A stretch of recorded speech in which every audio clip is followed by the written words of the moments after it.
Welcome to the 10th Chief Delegate meeting.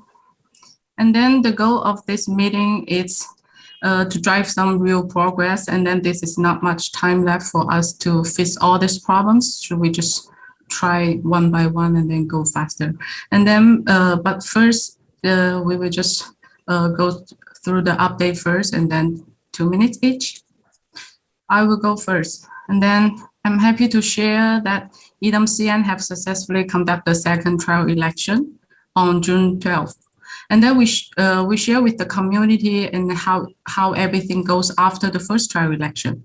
At the first trial election, we elected 6 delegates and 3 projects. And the project, EOS Papa, it's for just creating accounts. And then which are supported by the head chief, got 1,000 EOS funds, and they finish on schedule and then as they promised.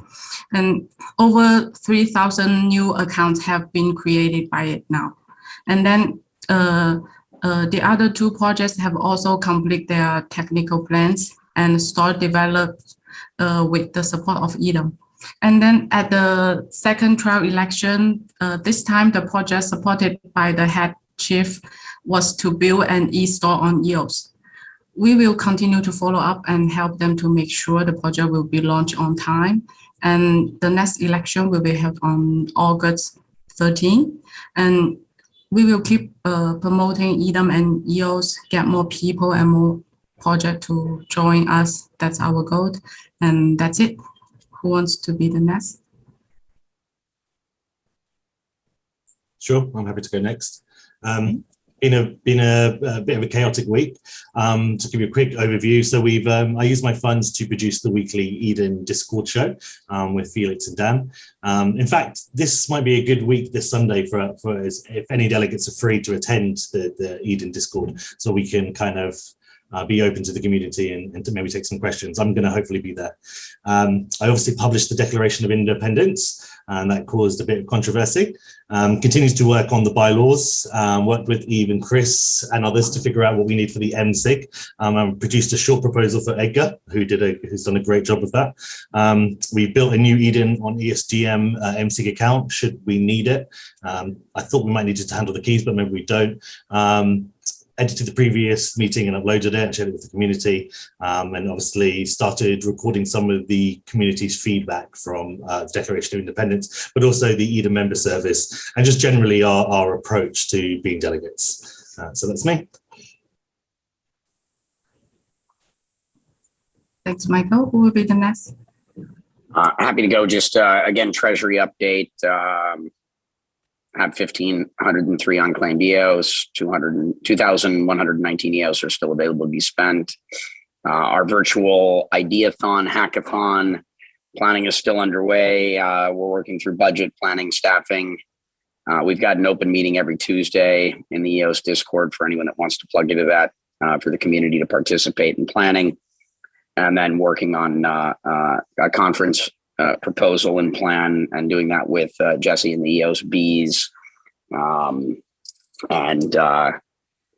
Zach from Wednesday's EOS Fireside Chat is, the ENF is talking about starting to participate at conferences and speaking and getting engaged in call it the evangelism of EOS beyond our silo, which is what I've been bringing up on these calls for a little while, and where I think I'm, able to contribute in a way that specifically takes advantage of my contacts, relationships, and gifts.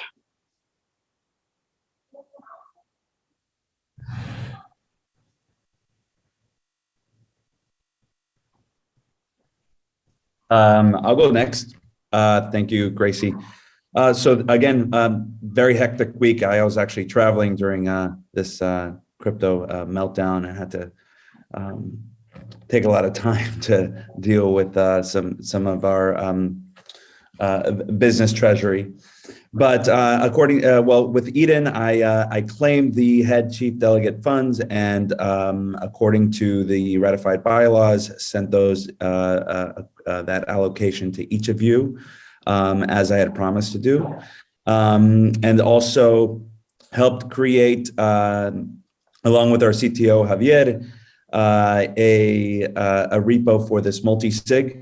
So the transfer of keys is not something that we're going to be doing once, hopefully, right? It's going to be something that's recurring.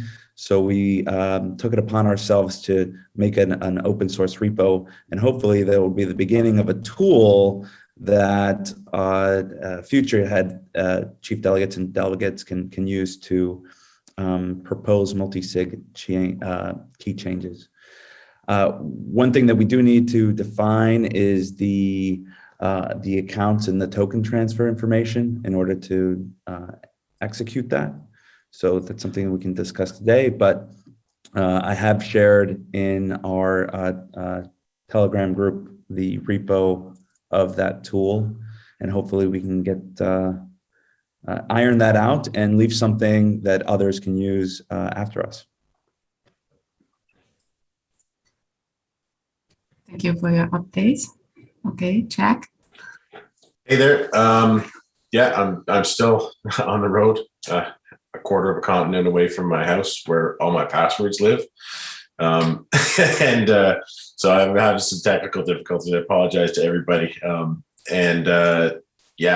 doing quite a bit of writing personally. I'm going to have something hopefully in the next few days when I land home to present on sort of a summary of where we are right now, or where I am as a chief delegate.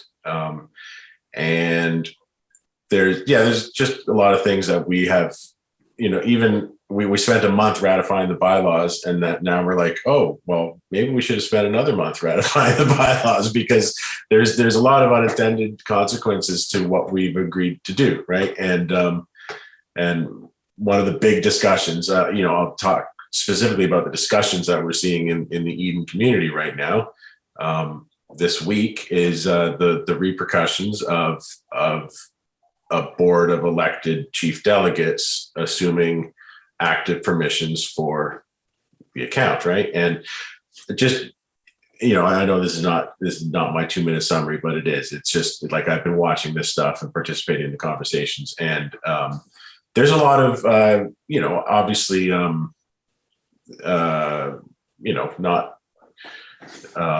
not uncalled for concern in the community about this, right? And it's stuff that we need to talk about. We need to talk about safeguards and maybe time delays and potential oversight.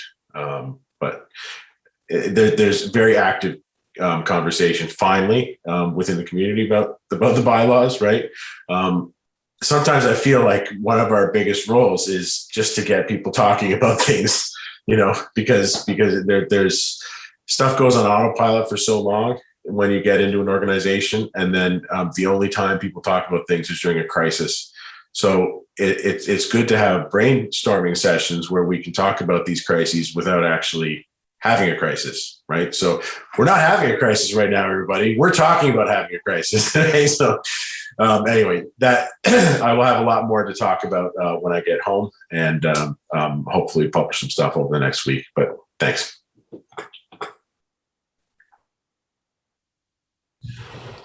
Okay. Thanks to all. And today I have 5 topics, and actually today's 5 topics, it's more like how to get our jobs done, how to get our plan start to work. And then all these 5 are somehow related. But anyway, we go to the first topic first. We talk about Eden account permissions transfer for a long time, right? I think this should be our priority, and then we will keep just turning in the same circle, and then nothing can be done. I noticed that there was a discussion about this in the Eden members group. I'm trying to catch up, but I haven't read it all the way through yet. So if anyone would like to give a brief overview of this current situation, that would be really grateful. I can talk a little bit about it. So obviously, I wrote the Declaration of Independence, and the design that was designed to kick into action this process. So to ask the key holders, the active key holders, to release them, but also to ask for the assets. So the Twitter, the social media posts, that kind of stuff. And like just to draw a line under it at this point. So if no one was willing to, if people aren't willing to give up the assets, that's fine. But at this point, then we'll build new ones. And if people feel like they should be paid for it, that's also fine. We can have a discussion about that, because this is not about taking people's labor for granted or their efforts. It's just about making sure that Eden is self-sufficient and has all the tools to operate freely and independently. And then there was some controversy about the IP. And in retrospect, I probably shouldn't have put that in the declaration. But just to clarify, the only reason I suggested that was so that in the future, Eden would be protected. So if, say, we created a Twitter account and they've got millions of followers, for argument's sake, then the original creator asked for that back. That was the reason why I put the IP point into that declaration, so they wouldn't be able to ask for it back after we added value to it. But after that, Dan obviously wrote a post suggesting that, focusing more on the IP, suggesting that would be we would need to create a legal entity, and that legal entity, or the CDs or the delegates, would be legally liable for everything. I'm not really too sure about that, or if that's exactly right, but I'm not a legal expert. And then, long story short, Dan and Eve had a discussion and a debate on how we could move forward with the active keys, and a process was agreed upon. That process was that we would need to create an MSIG. That MSIG would have all of the code in it to automatically transfer the permissions once those active key holders would vote on it, and then the ENF would vote on it and the active key holder permissions. The individuals who had the original keys, they would vote on it. And then we would get the keys after 72 hours, so long as the block producers had 72 hours to intervene should they need to. If they don't intervene, then obviously we have an explicit permission given. I think that's pretty much it, but Edgar, maybe you can update anything if I got anything wrong, or Chuck. Just my understanding of it. I was there, it was late night and I was a little tired.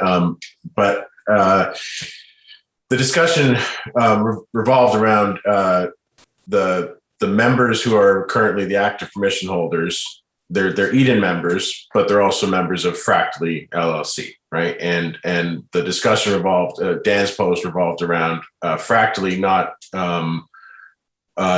wanting to transfer the keys to the elected chief delegates due to potential concerns over liability should the delegates screw it up and drain the treasury and do something nefarious. So the Fractally LLC basically, I guess, was representing that party of permission holders, the active permission holders, and Fractally has decided that they don't want to transfer the keys without a say-so from the block producers. And Eve's compromise was, okay, Eve will transfer, so the ENF treasury or the ENF treasury, it has a time lock on it. So a 72-hour time lock. So if you transfer funds out of that, you have 72 hours in which the block producers can veto it. So it's an active rubber stamp, a passive rubber stamp by the block producers in this case.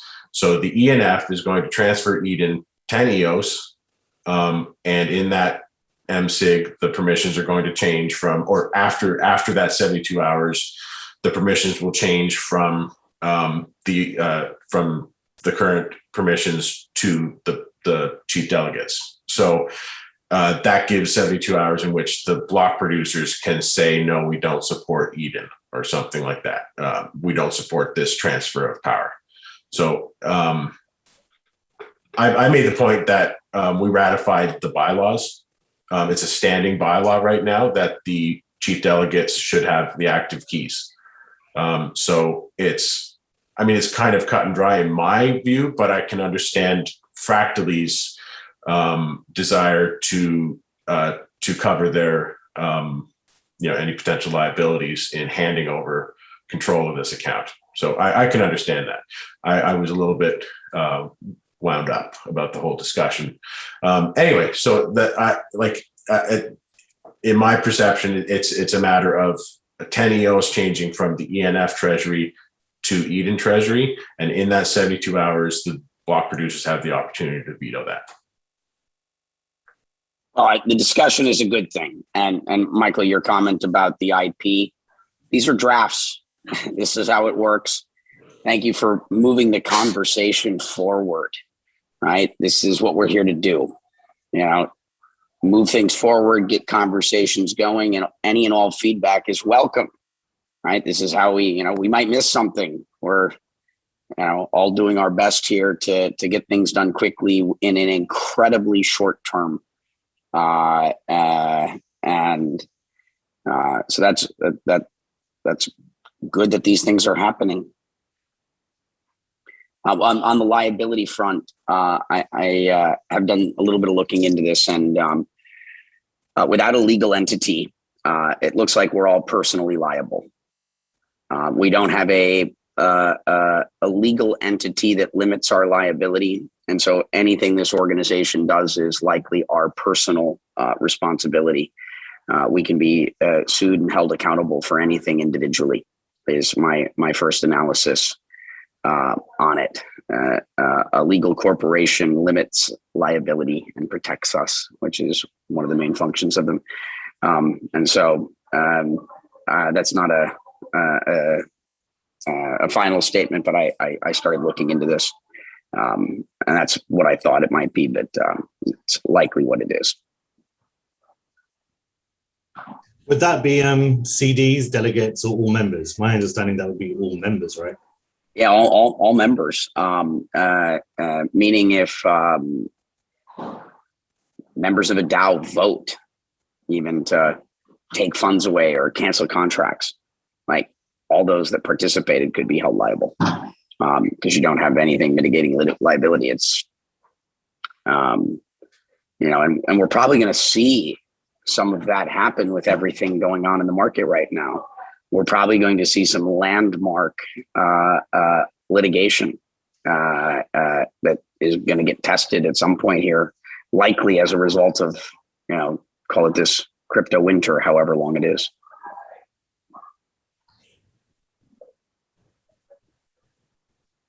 I mean, that's quite an existential threat to the organization. When you think if we to all DAOs. Yeah. To all DAOs that don't utilize, and there's an argument here as to why you might want a legal entity to limit liability, even if that's the only function of the legal entity. And this is something we should probably add to our list of things to reconsider. It might make sense for Eden to have a Cayman Island, DAO that is just there, to be the entity that's responsible for, any of the mistakes that may be made by members or chief delegates or whatever it might be. There's probably a compelling argument for actually having a legal entity, but again, this is a discussion that we've had and will continue to have, and probably should be on our list of things to discuss before the closing of our term. As a recommendation at a minimum to the next group of chief delegates. I'd say this is a big deal.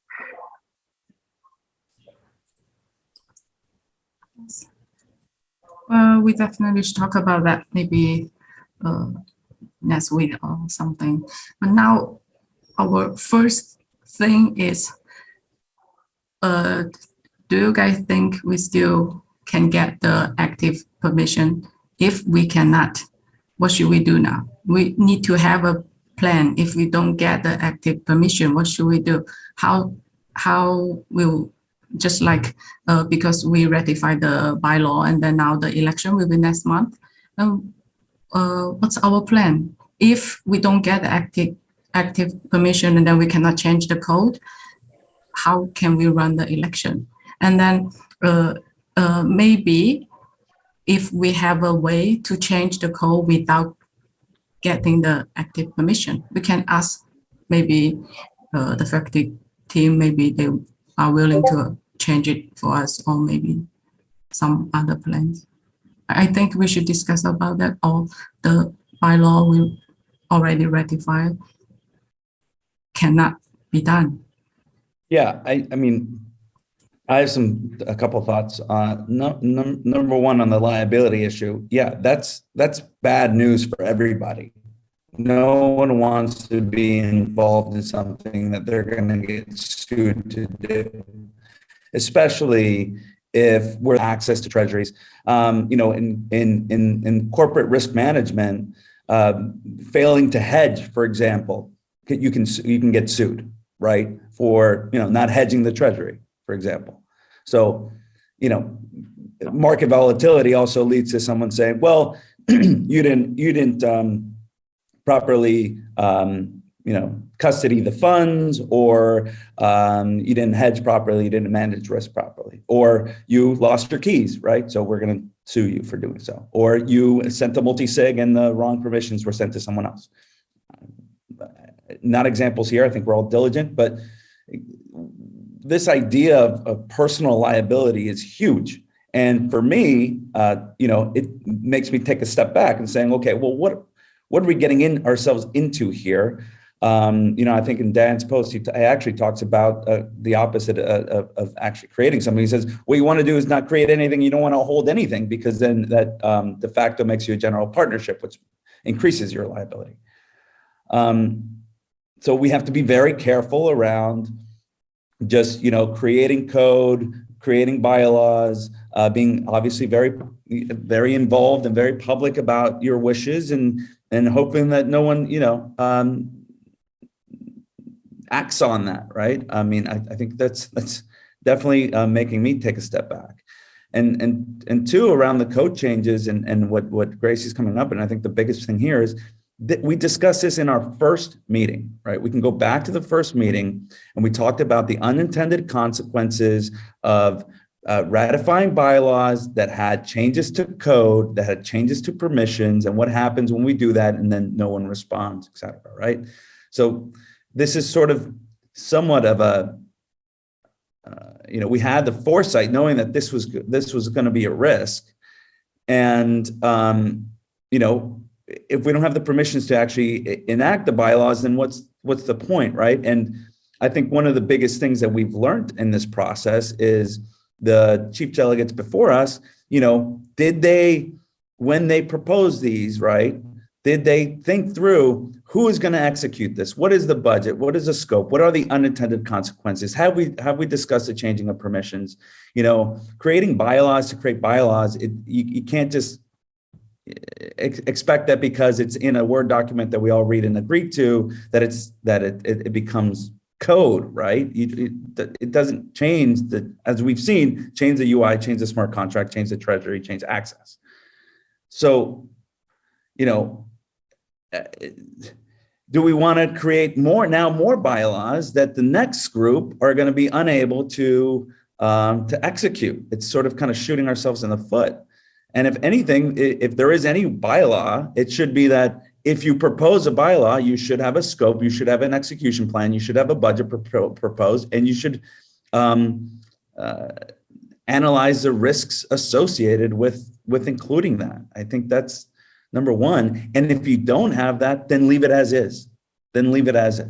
Because the more changes, the more showing that we're doing, that we're progressing, sometimes it leads to just to breaking it. So unless you have a plan and a correct scope and a team that executes it, then it shouldn't be in there. It shouldn't even be ratified, especially as we discussed too, that you can't just carve something out. They can't just ratify. You have to ratify everything if you don't ratify anything. And so here we are today. If we do want to proceed with that multi-sig that we discussed, we need more information. At least I need more information about the account to transfer. I put this in the Telegram of what information we need. And on the liability front, I'm not sure I want to be the one proposing it. Straight up. Maybe someone else wants to. But we can create a script that helps you, a tool to do it. But why are we now going to be on the hook for this? So yeah, I feel in the same way because I use a random account to try the post today, and then I cancel it, and then I just like not feel so comfortable about to propose this.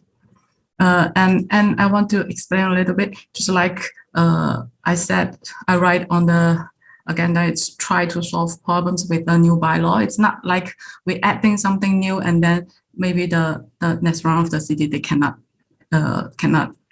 make things done. It's like maybe we can change the bylaw, just like now we cannot change the code. We change the bylaw back to the original one. And then they don't need to change the code if they ratify our bylaw. That's the way, right? It's not very. It's much easier to change the bylaw than it is to change the code if we don't have permissions, Gracie. 100%. I mean, 100%. Yeah, because. Go ahead. Yeah, because if just like the bylaw and the things we are done, it's not matched. I feel it's bad because we are DAO and then we have a bylaw and then nobody can follow the bylaw. It's a bad idea. It looks so bad. So I don't think change the bylaw. It's a great idea, but if at the end, because we need to give them the bylaw 40 days ahead, right?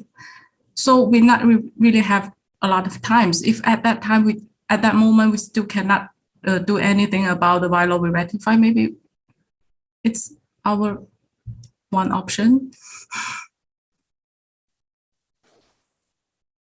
Another option is a delay of the election, right? It's a very legitimate option. If we don't, we've got timelines that we've committed to in our own term, right? We committed, we set a date for the election, but what we ratified was that elections shall be every 3 months, right? That was what was handed to us. And anyway, I'm just putting that forward as a possibility. Now, in that discussion that we had on the Eden members Telegram, one of the other options recommendation came from Eve that we should just create an MSIG for the block producers to sign to transfer the permissions. We're talking right now. We're talking this subject right here is what if we don't get the active permissions, right? So what is our plan B if we don't get active permissions? I'm very confident that it's been worked out, and I don't know if we should waste time writing that MSIG.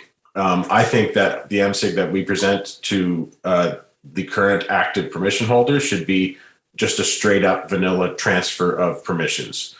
We don't need to put all these other conditions in it. If they don't want to sign that, then they can write their own and transfer all we have to do is cite the ratified bylaw saying that we need to be the active permission holders, and everybody, everything past that, they can sort it out. It doesn't matter to us how we get those permissions if they have another agreement with Eve or with the block producers or something, right? But what we can present to them, the active key holders right now, permission holders, is just, look, this is the bylaw that's been ratified. This is it in plain English. Please see to it that these get transferred, right? That's what we can provide them on chain without having to craft this. I know we're writing this MSIG because it's not something that's going to persist, right? We don't want to go through this procedure every time we hand off permissions. We want to write it into the code itself, and I know that that's what your intention is, Edgar, with the repo for this. Is to be able to add this to our current code, right? So this will be like the permissions transfer, but I think it just can be more straight up. It's like, as soon as we have a finished election, the chief delegates become the active key holders, right? Anyway. So I think the new problem, Chuck, is actually the risk of actually getting the permissions. So when we do get the permissions, if the liability then passes to us, Fractally, who had a liability shield, and then we all become independently liable. I think ultimately, we're just guessing at what the law is here as well, which is a bit confusing. So it would be good if we knew actually what the law specifically was on this. Edgar, to your point on who and where, I believe Eve wrote. I just looked up his chat. He wrote, so 10 EOS plus the memo from esio.grants to genesis.eden signed by the owner permissions, esio active, or the active permissions, ENF. ESIO grants has time delay where BPs can cancel, same to 2 hours. So I guess by that rationale, ESIO grants would have to send the transaction. Okay, so let's dissect that really quick. The account that transfers the tokens would be eosio.grants. Which is the ENF treasury.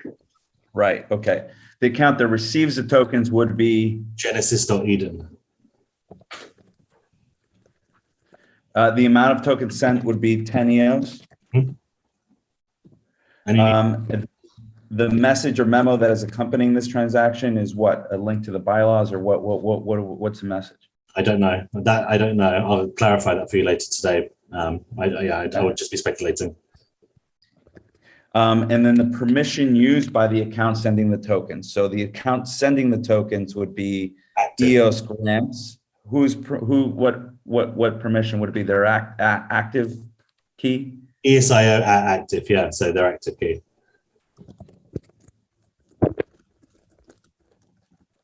Okay. Sorry, signed by the owner permission. Okay, so the owner permission of EOSIO. Oh, sorry, or sorry, my bad. It says all the active permission, owner or active, so either. So the full thing is 10 EOS plus the memo from eosio.grants to genesis.eden, signed by the owner permission or the active permission, ENF. Oh, okay. Sorry. And the owner permission to that is the block producers, and the active permission is the ENF. Exactly.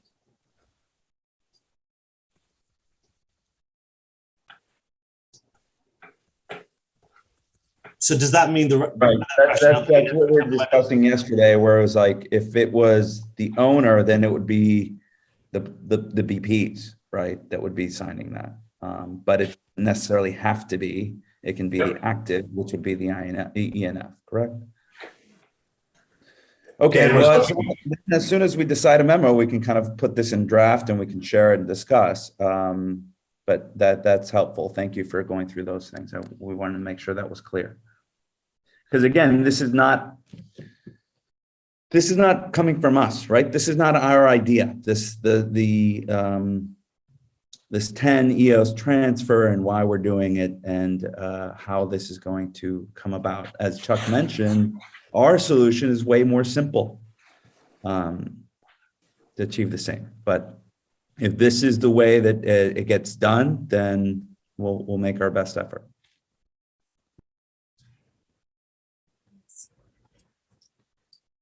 Okay, so if everything goes as they said, what's our plan? We only have like not even 4 weeks. I mean, let's say we propose this multi-sig gets signed and we have the active permissions. Then what?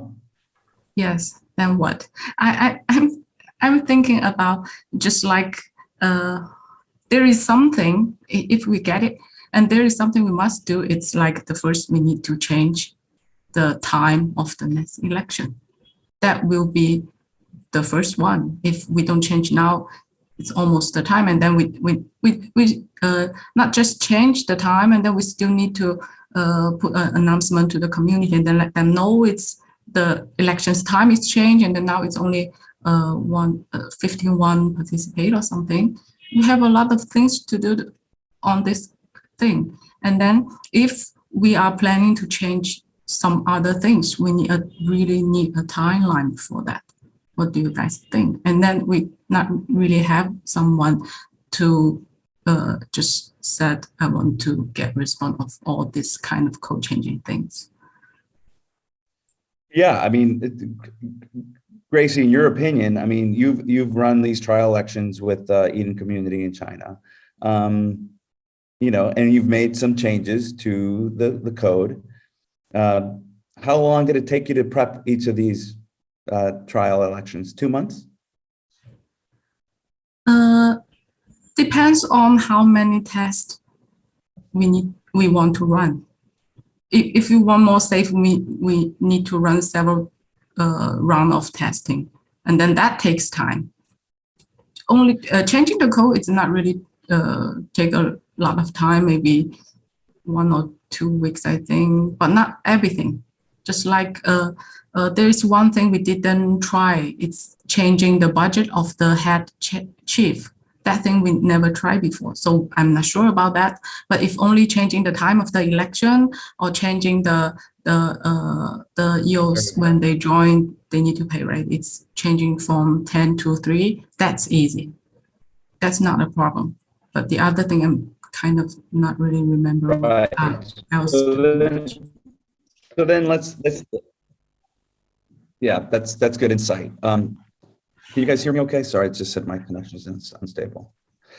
So let's analyze the risk. Let's do some. I'm gonna go off video. I have to run to the U.S. Senate right now, so I'm just going to be moving, but I'll have my earpiece in. I mean, the cost benefit, right? The risk scenarios here. Option number one, right? We get the active permissions. We rush through this. We change the code. We announce, with short notice that the election is happening July 9th. We have low participation because people really know. I mean, if this was happening in a real election, then or a more established election, you would suffer criticism that you purposely created confusion around the date to lower participation, to possibly make the incumbents the ones that get reelected again, right? Because no one's even prepared to do this. So that's the scenario, right? We have more apathy and we rushed an election. We have criticism that it shouldn't have been done that way. And we did it for our own personal benefit. And, our process has failed, right? If the main process of Eden is to run elections and select people that represent, the best possible people to provide value back to EOS, well, there we go. Then the other scenario is we get the active permissions, but we decide to delay the election, which means then we have to unratify, or to Gracie's point, kind of propose new bylaws saying that they're going to erase what we had just ratified, and that the next group would do that. I guess the downside there is kind of you lose face, right? You ratified something and you weren't able to execute. There are, I think, legitimate reasons on why. And, we have to then run that risk scenario, whether that's a bigger downside, sort of a reputational risk, possibly. And then the other one is we propose and the changes don't and the permissions don't happen, or we don't propose the active permission change. And it's kind of the same scenario number two. I think we're forced to delay and unratify. That's the way I see it. And I'm happy to hear what you guys think. And I think we're moving towards a position where delaying might need to happen. I think, Gracie, you just alluded to even the most basic of changes to the code will take 1 to 2 weeks. And we're, 4 weeks away, not even. So it's not possible, right? It's not possible to hold it on the original date, because even if we got everything today and we made those changes, as Edgar said, the turnout will be low. We wouldn't have the right run-up time. And realistically, the code wouldn't be ready. Best case scenario, 3 weeks before the election. Worst case scenario, 2 or even 1 week before the election. And that wouldn't be robustly tested. And as you said, you've not changed HCD funding before, plus the other changes. So the date is much more accessible, but the others aren't. So I think, it can't happen on the 9th of July, right? Unless we take some extreme actions, which may be. I think one of those extreme actions, sorry, Michael, is also changing the contract, because right now it says an election cannot be called more than less than 30 days, right? So you call the election, you set the election date, but it cannot be for less than 30 days from the date that you set the election date, right? So right now our election date is set for October. In order for us to change that without affecting, without changing the contract. Like I think we're all in agreement that we should be approaching this from the perspective of changing as little in the code as we possibly can, right? So we don't want to change that part of the code that says there's this 30-day buffer, right? So I think we need to have that 30-day buffer. I don't think there's any reason to change that, because there might be unintended consequences to changing that, and it's a good thing to have that 30-day buffer, right? So if we were to change that and manually override it, say we would have to institute new code and then retract that code next time, right? So I completely agree that on top of that, there's ambiguity in the community about the dates because there are many different sources that have many different dates, right? We released our official date, but it was only official in as much as these meeting videos are official, right? During that discussion the other night with Dan and with various community members, Eve was there on the channel. Eve made the very salient point that nothing is official unless it's on chain when you're dealing with a DAO. And his point, like I said, when we ratified the bylaws 4 weeks in, or meeting 5 or whenever it was, we said, so here, please change the active permissions, right? And we sort of assumed, we were making assumptions that there would be, first of all, that would be official enough, or that people were watching these videos, or that people were keeping up with what we were doing, or anything like that. That's an assumption that we made, right? The fact is that we should have, when we do things, we should be putting them on chain, right? But when we have a motion in these meetings, we should just be creating an MSIG with a nice long description of what we did during that motion, right?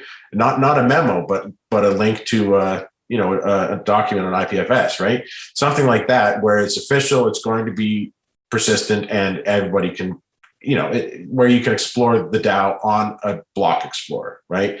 So I think Eve's point was we never actually made the appeal to change those active keys, right? So we've been assuming, and our assumptions have been expressed more and more forcefully, you could say, but there was never any force because we didn't have any, there was nothing to back it up, right?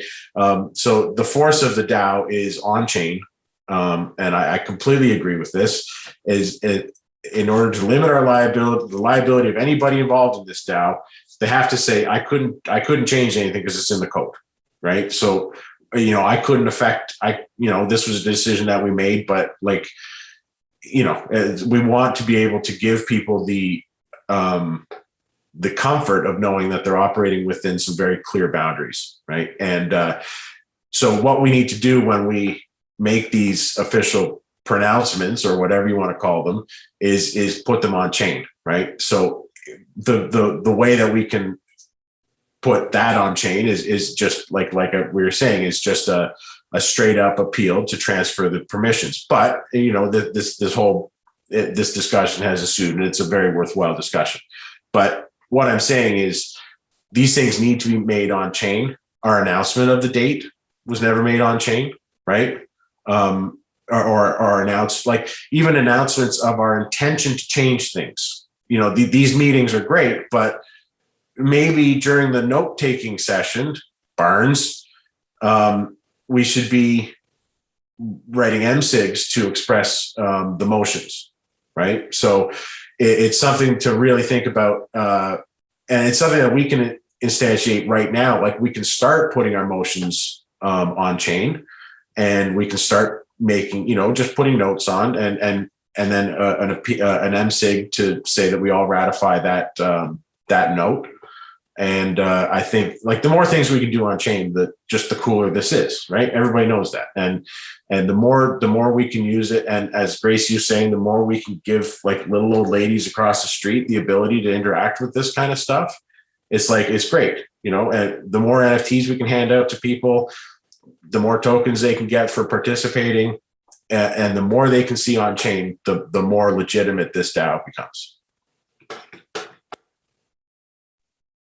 100%. I mean, I've said this before, right? You don't change code by decree. You don't do it by Word docs and meetings. I mean, it's got to be on chain. It's got to be code changes. That's what, that's the meat of it, right? And I completely agree that it limits your liability as well. It's like you can't single-handedly, unilaterally change things or drain the treasury, if you will, right? Without it being on chain. So I 100% agree. I'm not sure how that would be a bylaw though, right? It would have to be on chain. It wouldn't just be a bylaw saying that any time that you want to change something, you have to actually do it on chain. But I think that would be the first one.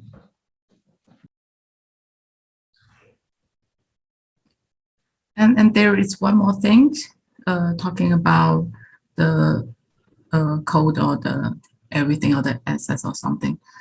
We still didn't figure out how to get the budget yet. I think we should have an idea of that before we are just assume we can get budgets from the Edom Treasury when we get the permission, right? But now we are not so sure about that. So maybe we will think just maybe we need another way to get the budgets if we need to like do the circles, do something like that. We need to find another way. And I think there is a concern from the community that if the CDs get the permission and then they can, maybe they will do something back to the treasury, right? And then maybe we need to add that in the bylaw that what circumstances can Edom Treasury Fund to be used, and then is just can cities really decide how to use the Edom's Treasury Fund? I think that's their concern, right? If just like maybe we said we will not use it, we write it in the bylaws, or actually if we get the permission, we cannot really not moving the. Yes, I do. Just like I'm suddenly something coming to my mind. And then just like if we have a rule about using the treasury, maybe everything will go like a little bit easier. Or what's your idea? And I want to think how to just like one thing that we need to find another way to get the budget for the things we want to do. Maybe if we cannot get the permission and we decide we will not use Edom's treasury, and then maybe we have some options like we ask for the EMF, we get funds from the permit law or something like that. So at the end of that conversation the other night with Eve, he mentioned that he's still waiting for a request. It was it was kind of vague, not vague, but he just put it out there. Like he's been waiting for a request from us to cross his desk, basically asking for funding to affect these changes. Right. And if it doesn't arrive, right now would be an ask. If it arrives like a week before the election date, then it's an ultimatum, the way that he said it. So that opened the door. Like we do have the ability to appeal. And I know that we started out very, very loud and proud. Like we're gonna do this, right? But maybe we do need to appeal to Eve to help us with this, especially in this case where we're going to choose not to, even if we got the active permissions, we would choose not to use the treasury on this because it is a bigger deal than we anticipated. That said, another thing that we need to create an MSIG for is that Dan agreed to transfer ownership of the .Eden top level premium name, right? So we should really be creating. We were talking about creating circles, and our critical circles are tech and elections, right? So we need a tech team that's going to persist, that's going to be Eden members who are developers, who are, we've already talked about this. Edgar, you've taken the role as the tech lead, right? But we should have a .Eden account that is tech.eden, for example. Elect.eden could be an account that can fund our elections, right? And then each of those accounts could have a delegate appointed. Say if we just drew from the pool of delegates, first level delegates, and the chief delegates chose somebody to run that circle, or just as an example, but right now we could appeal. once we get that name, we could take that tech.eden account and write a grant proposal right now using the ENF's proper format, right? Write a grant proposal for funding to update our bylaws, right? We can do that right now. Once we own .eden, we can do that. But that's another MSIG that we need to produce right now, Edgar, is just a simple transfer. We don't need to go through all the other token transfer stuff. We need to have ownership and active permissions for Eden, right? So that we can create sub accounts off of Eden that are going to be part of this organization's mission. And I think the circles and the Eden member services are great. And it's something that we can refine and propose for the next term. But for right now, the critical one that we need to figure out is a circle that's going to handle tech and a circle that's going to handle election. And once we Chuck, why can't we just create a new account? Why does it have to be under the Eden domain name that we don't have? We can totally just create another account. And then just give the active permissions to give the owner to the Eden, which is the active permission of the delegates. No, we can totally just create another account. I'm just talking about tying it up nicely so it looks good, as components of Eden. I created the Eden on EUS.gm account, and I've set us all as active permission holders on that. I can change those to owner permissions, so we can start doing on-chain voting right away. We can just start doing our weekly votes on chain. Any votes we decree, ratification, all that stuff, we can start doing that on chain right away. That's really easy to set up. The stuff that Edgar's doing is far more complex with the actual transferring of code and stuff like that. But the general vote stuff, yeah, we can do that right away. And with regards to the election circle being it would actually be quite a good test ground to see if we can, put people together, get the funds we need, and then run the election. But the kind of question I would have for you guys and maybe for Eve is, where do we request that funding to? Would that go to a new account, or would that go to the Eden account or one of our individual accounts? How does that work? Where does that go to? That's why I'm proposing having a separate account. But the separate, the owner permissions could be the chief delegates. Active could be whoever is nominated to be in that circle with the chief delegates on as part of the active. I think that having separate accounts makes a lot of sense for these separate. They're unique. They're accounts with purposes, right? It's like a department, right? We need to have, they need to know their budgets. They need to have oversight over it. You need to be able to ask people to take responsibility for those things, and Genesis.eden, it would just get terribly convoluted if everything was coming out of Genesis.eden, and the accountability would be right out the window, and it would, conflict with budgets from delegates. But if we had these circles with, you'd have different people involved in each circle, and you'd have different levels of engagement and drive and work and everything. And they could apply for Palmetto grants, using that account. They could own those Palmetto, they could own those projects basically, or that circle would own those projects. And then anybody working on that, under that MSIG or working under that circle would know where they were accountable to, right?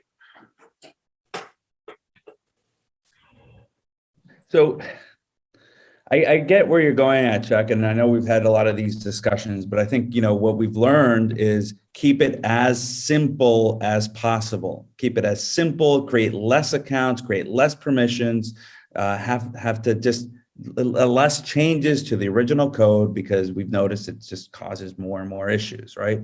So, kind of not devil's advocate, but proposing something different. And I understand that I haven't, necessarily been, I've generally agreed with you, Chuck, until now. But, we'd be asking the ENF, right, for more funding to fund these circles, to fund these accounts, correct? For these specific tasks or departments, right? I'm talking just to fund tech. Just right. tech. Or election, right? For these specific goals, right? Alternatively, if those didn't exist, they would just be funding the Treasury generally, right? Just the Treasury as they do now, and just sending, instead of the money to tech.eden, they'd just be sending it to genesis.eden, right? And that would be sitting in our Treasury account. And then that by code would be separated to the head chief delegates and the chief delegates by the proportions that are already coded in, right? So if that's the case, then why wouldn't the chief delegates just then transfer funds that they receive that are not necessarily meant for just their compensation, right? Because the Treasury has been topped up. So there's more in the Treasury, they get more tokens, and then they just send it to each of those circles, right? And each of those circles are controlled by the people that are leading it, right? So if that chief delegate sends it to a circle and they do absolutely nothing, well then that's on them for sending it, right? Differently from the ENF sending it to the circle, right? So to try and keep it as simple as possible, right? And keeping the code that we have, you would then go to the ENF or your funding or your sponsor, right? In this case, the ENF, right? And saying, this is how we're going to spend the money. We're going to send it to this account, tech.eden, or just whatever account we want to make it. And then they would approve it, send it to the Treasury. The chief delegates would get it, and then they would allocate it. Right. Now, I'm getting maybe your point to answer to that as well. What if the chief delegate changes their mind and then doesn't actually fund it, or says, well, you know what, the token price went down, so I'm just going to keep all the money that was set over there. Well, then in the next election, they won't be reelected, right? So then that's the risk. Yes. Will they? Is it opening the risk that they don't actually fund the circle? Yes. But the elections are the ones that are the final judge of that. You know, maybe the electorate and the members decide, you know what, Chuck, the price of the token did drop and you did a great job. And we understand why you didn't fund tech.eden. But again, trying to keep it as simple as possible. We're not creating new accounts and we're not creating new proposals to fund certain things. And I understand that we had this conversation and we said, look, the circles is a good idea. We're not going to do it directly from the chief delegate funds. But in the sake of simplicity and avoiding code changes, would that be a solution?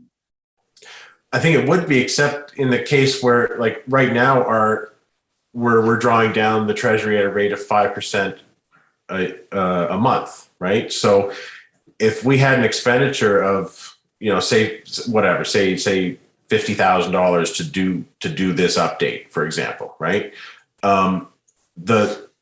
In order for us, between the chief delegates, to get $50,000, the ENF would have to transfer right, a lot more, a much larger amount, right? In order for the ENF or for any other benefactor to see something here that they wanted to fund, they have to have discrete accounts that they can send that to, right? If it's a targeted amount of money for a discrete proposal, then they need to know where they can send that money directly, so it gets spent directly on that project and in an accountable and manageable way, right? I just think we don't need to change the code for that, right? We don't need to change anything. We don't even need to have active permissions to build to start these circles, right? Like we don't need to transfer any money out if we can find a benefactor which can fund the project, right? So I know that Eve has interest in funding the project, or I'm presuming he has interest in funding the project. The block producers have interest in it, and it's something that needs to happen. And that might be the most direct way, is we just create an account that can be tech, our tech circle.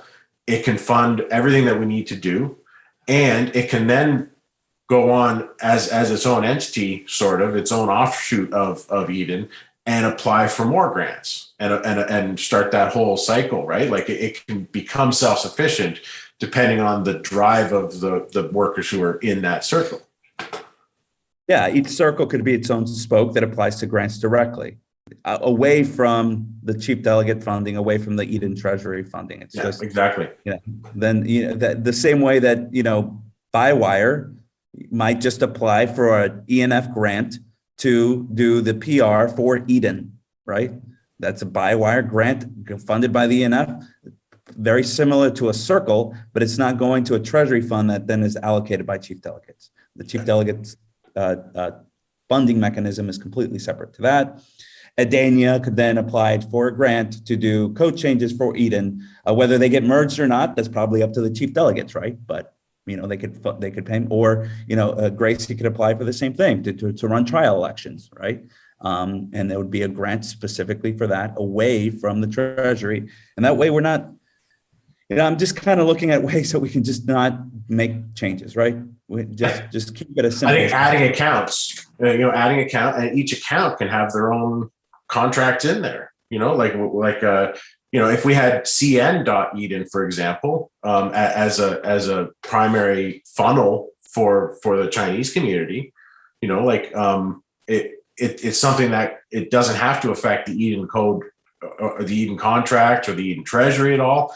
But it's the name. It's to be part of the organization, and any sub account, any .eden account basically has would have the blessing of the Eden Democratic organization, right? So I think this works really well. I originally intended to change the treasury to find funds to fund these circles. However, if we can get funding from an external source, which was always the plan, and we can fund individual circles individually, I think that's genius, to be honest. I think that's everything works. It takes away all the issues. Also, we wouldn't even need to change the permissions in the sense that the active and owner keys still provide us that shield of liability. So if we need additional funds, we create circles, and individual organizations or individual people can apply for funding from the ENF via a grant mechanism. And then we create new accounts, but those accounts always have the owner permissions. This is of the circles. The owner permissions are set to the CDs, and then the CDs have oversight over how that money is spent.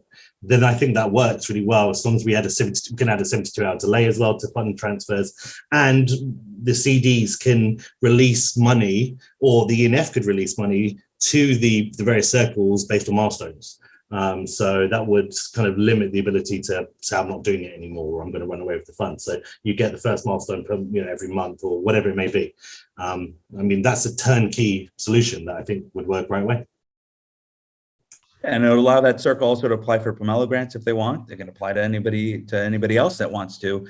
And the chief delegates in this kind of body could support them verbally by saying, hey, we really support this and that circle. We can do that by sending funds, not enough funds for them to execute what they want, but symbolically and help. But also sign a multi-sig saying, we support this, right? It's kind of the same way Chuck was talking about. It's just putting this on chain, so making an on-chain message saying we all signed it, we all said this is the one, we put our trust in it, and then decide, and then other people get to decide, the ENF, the Pomelo, individual members, whether they want to fund that or not, and each CD gets to decide whether they want to fund that or not. So I think that works very well. I think, Gracie, this is number 3 on your agenda. I want to make sure that we're able to at least get to some conclusion on the election, right? The account permissions transfer. Are we going to broadcast that transaction? If so, what memo is going to have those Eden code changes? Are we doing that? Are we delaying the election? But I know we've exhausted some of the time here. Yeah, I think we definitely should try the simple way to make things done, because just like if we try another way that we actually everything is under control, under our control, and then we can invite somebody to join, to just join with us with the permission or something. But it's not like now the situation, it's like we have no control of anything. We cannot do anything. Everything we want to do, we start with something. It's under control of another guy or another team. We cannot go. All the roads are stuck. And then why I mentioned so many times in this meeting about the bylaw, it's like we are already in this kind of situation. we need to add something in the bylaws so the other cities will not fall in the same situation. The assets, we already talked about the asset, like Twitter or something. I know that it's some people, they are willing to just give the account to Edom, right? Maybe a few people, they are not, they don't want, or they want just pay or something. That's okay. We just need to have a list of everything, and then we confirm, this kind of asset we are willing, Edom is already hand to Edom, and which is not. And then we add this in bylaw. It's like at the next term, all the assets we already have need to just transfer and under control of the cities. We add this in bylaw, add the things we can control, and then we really can do something. And then we make all this kind of things done first, and then we try to solve the problem that it really stuck. So I think we probably need some pragmatic steps to take away from this, because we've made some really good progress and some good headway.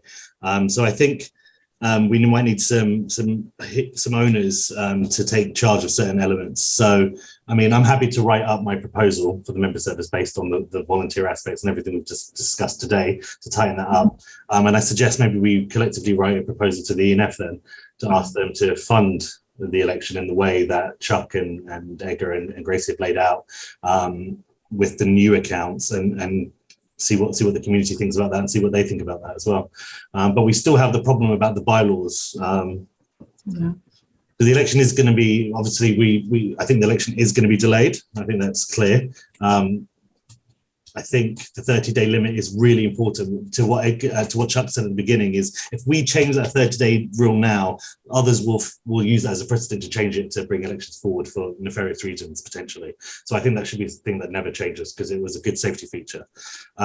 So we need to work with the ENF, see how quickly they can give us the funds we need. We also need to figure out how much it costs to run the election, who's gonna run the technical side of things. Who's going to make the changes to the contract, what changes we're going to make. Obviously, we want to make them as light as possible, what new accounts. So perhaps we all work offline, Google Doc, a Miro board or whatever. We just put this together as soon as possible and see what the community and the ENF say. One other thing that we should do is we should schedule a meeting with the ENF. Which all five of us can be invited to. Let's have a conversation with Yves and whomever else at the ENF he wants present. Let's have a meeting. I know it's old fashioned, but probably still a good idea. I'll reach out to them and try and set something up. Should we? When does people want to do this meeting? ASAP? ASAP. Yeah, tomorrow would be great, actually. Yeah. I don't know how everybody feels, but the next week it's even more complicated. So tomorrow,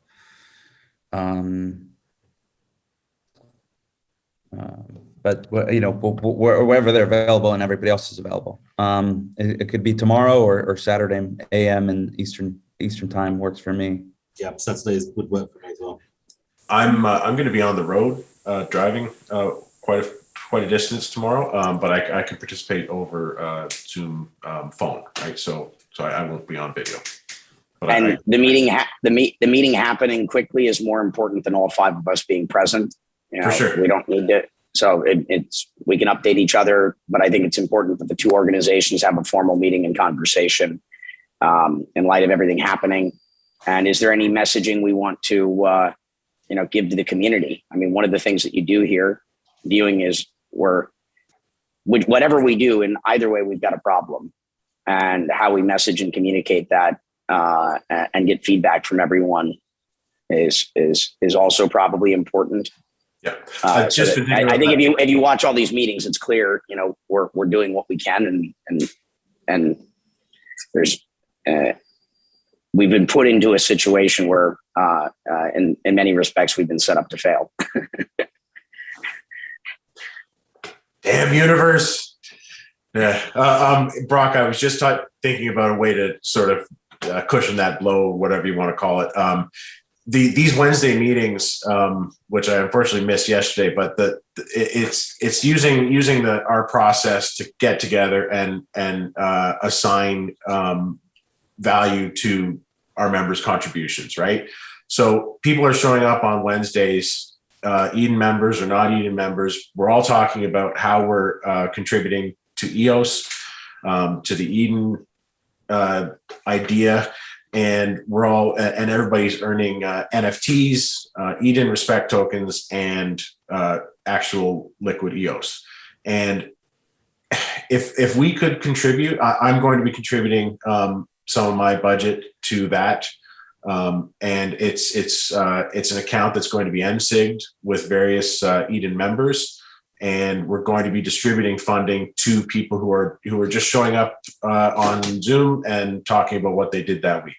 So I would encourage every Eden member, non-Eden member, anybody who's interested in this process at all, to come out to those Wednesday meetings and earn some cash from largely from the network funding sources. So I know that Patrick from Nova Crypto, he donated 500 EOS to this, right? And that was from his Pomelo earnings, and it's community building, and it's all part of what he wants to do. And if we can contribute even a little bit to that account, it would help bring the community together. It would help cushion this blow of a delayed election, and what's more, it would use our election process on a weekly basis to further the organization. So I just encourage everybody to come out to that, and any chief delegates, if you could toss some in there, it would be everybody would appreciate it. So I'll share that account once I know exactly what it is. It's something .fractal. I think it might be Eden.fractal, but don't quote me. Don't send anything yet until I post that. I think it'd be quite cool as well. I don't know if there's any interest in this, but it'd be quite cool if we had an Eden debate. We are a consensus organization after all, and a political organization. We're not political, but the consensus mechanism. So I thought it'd be cool if we all just had a debate, made ourselves available to the community, and just had a big debate about over what this should be, what it could be, and what the future holds. So if there's interest in that, reach out to me, and we can try and set something up. A structured debate with 6 people in a room, and then get honed. If a lot of people showed up, we could have a next level debate with the chief debaters.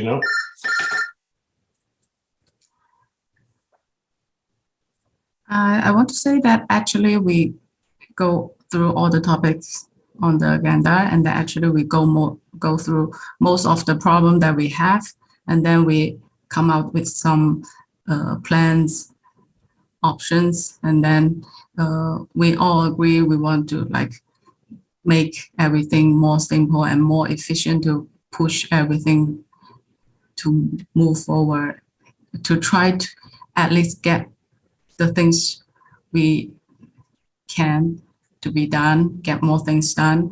And then so I think we are on a good way now. Maybe we when after the meeting with EMF, and after the meeting we discuss with something that need to come to first, and then maybe we can discuss of the proposal of something after the meeting, and then we try to push it maybe in this week, and see if we still have time to do some other things. All right. Well, thank you. Okay.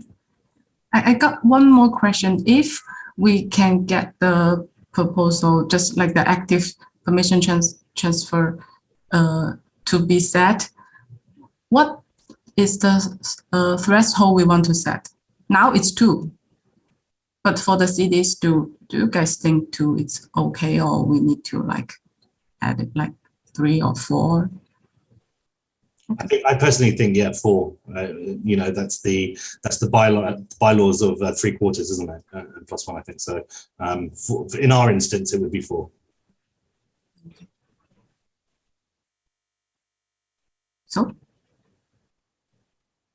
So it's